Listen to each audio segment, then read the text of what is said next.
Welcome to Design Stand-Up, episode 25. What is the role of creativity in UX design? By Susan Weinschenk of Smashing Magazine. And I'm your host, Ryan Stone, reading to you every Tuesday and Thursday from the best blogs in the design industry, with their permission, of course. It's kind of like a free ongoing audiobook, always being updated with new content from your favorite designers. Whether you are a seasoned design professional or simply a design enthusiast, I am on a mission to help grow your knowledge in all things digital design. You are in for a good one today. Susan Weinschenk explores what creativity is, the recent brain science on what is happening in your brain when you are being creative, and the role of creativity in UX design. So without further ado, let's stand up.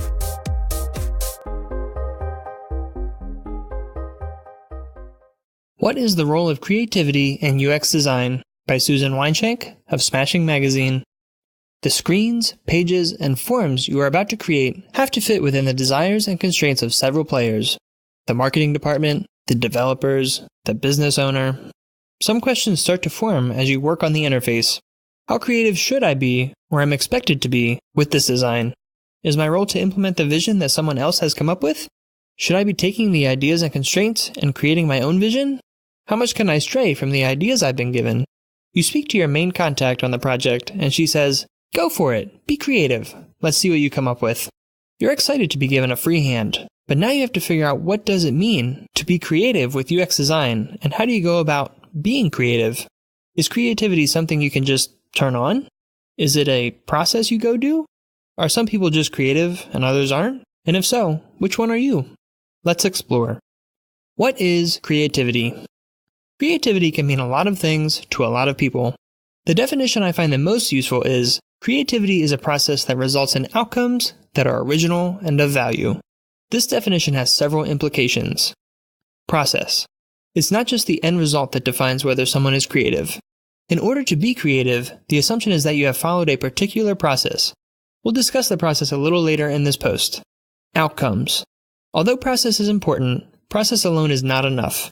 In order to claim creativity, you have to have something at the end of the process. You have to have an outcome. Original and of value. The outcome that you have at the end of the process has to be unique and of some value to someone. So what is this creative process? In order to know what process would result in creativity, you first have to understand how the brain works in terms of solving problems or coming up with new ideas. The brain science of creativity. A popular idea about creativity is that creativity happens in the right brain. That's actually not accurate. There is new and interesting research on what happens in the brain when people are being creative. Both the left and right half of the brain are involved in creativity.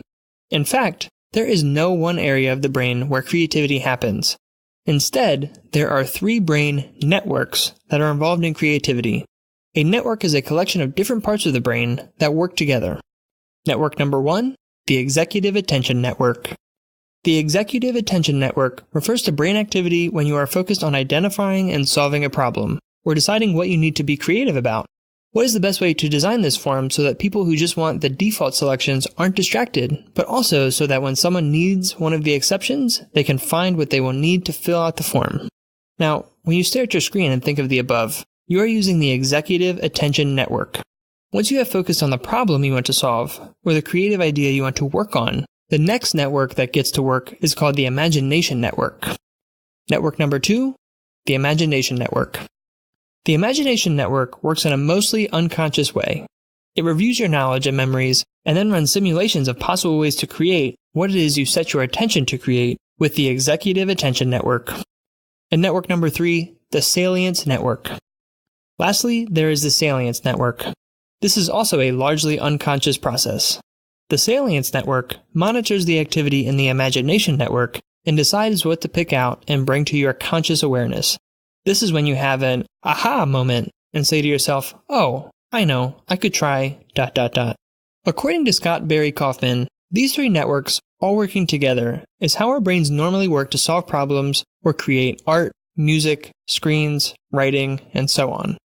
Putting your creativity to work. Given the way the brain works, there are things you can do that help it be more creative. Here's a list of 4 practical ideas that may sound like common sense, but actually go further than just common sense. They actually help you work with the 3 networks. Idea number 1, clearly identify your intention. Whether it is a problem you want to solve or a creative idea you want to work on, state and/or write down exactly what you are working on. For example, how should I organize the data on this screen so that people can easily find what they need? What would be a good color to use for the hover on this navigation bar? Is there a container object I should consider so that the conceptual model of this design is clear? Is there a way to show this data visually rather than just having it in a table? By stating clearly what you are wanting to be creative about, you effectively engage the executive attention network. Idea number 2, take a break. You've clearly stated your intention and your imagination network is ready to go to work. The next thing you should do is take some time off from that question or issue. In fact, you should take some time off from any intense mental activity. If your executive attention network is constantly engaged, then it is hard for your imagination network to do its work. If possible, go do something that doesn't require much thought. Go to lunch, go for a walk, return some phone calls. Anything that will free up your brain is a good idea. Ideally, you would actually take a nap or go to sleep for the night. Idea number 3, record your aha ideas. Your salience network will eventually start sending ideas to your conscious brain, and you need to be ready.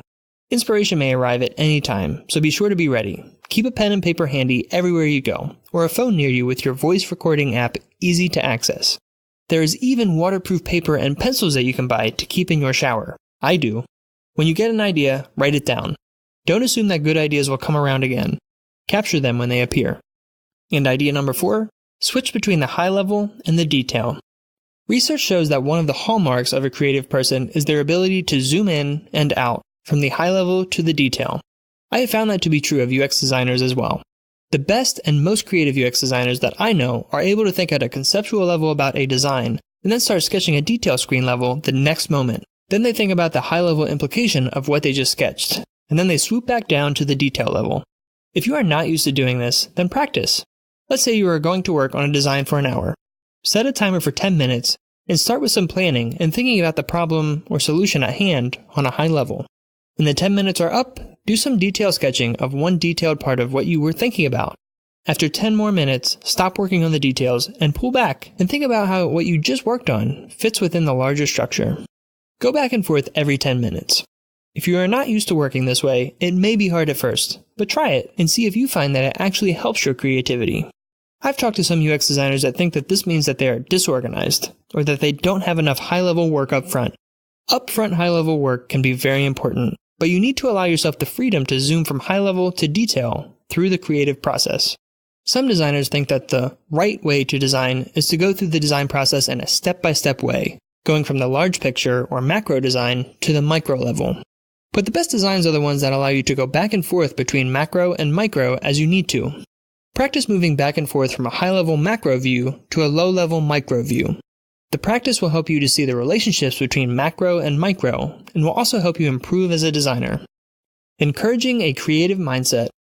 2 more ideas that need to encourage a creative mindset are, number 1, don't be fooled into thinking that following a process is not being creative. A good process helps you be creative. A good process takes care of details, helps you think things through, and helps you set your intention.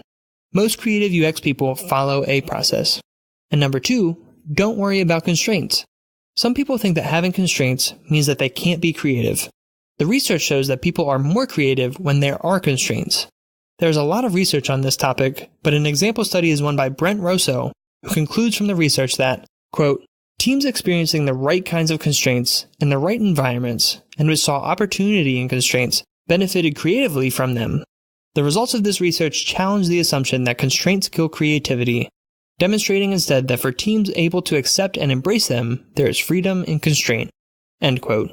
Of course, being too tightly constrained can stifle creativity, but most of the time the constraints we have, colors we can or can't use, standards and guidelines we need to follow, fonts we have to use, technology considerations we have to align with, deadlines about when we have to have the prototype done, can actually help us be more creative because they engage the brain networks.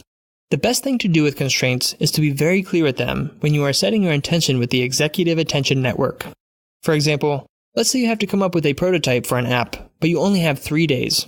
When you set your intention with the executive attention network, don't forget to explicitly remind yourself you only have 3 days. Other constraints might have to do with technology you can or can't use, the size of the screen, the number of the pages or screens, and so on. I hope these ideas have sparked some creativity for you. The next time you start on a new project, set an intention for the next part of your project, then go for a walk, and bring a small pad of paper and pen with you. You will be amazed at what happens next. You just listened to the post titled, "What is the Role of Creativity in UX Design?" by Susan Weinschenk of Smashing Magazine. If you want to learn more about Susan and read some of her other amazing articles, just press the link in the show notes or head over to Smashing Magazine at smashingmagazine.com. Oh, and before you go, don't forget to check out the brand new Design Standup group on LinkedIn, where you can connect and learn from designers across the globe, chat about the latest episodes, and much more. You can find a link in the show notes below, or just search Design Standup on LinkedIn's website or app. Well, that's all I have for you today, guys. It's been a pleasure. Until next time, fill up those coffees, turn up those tunes, and let's design a better world.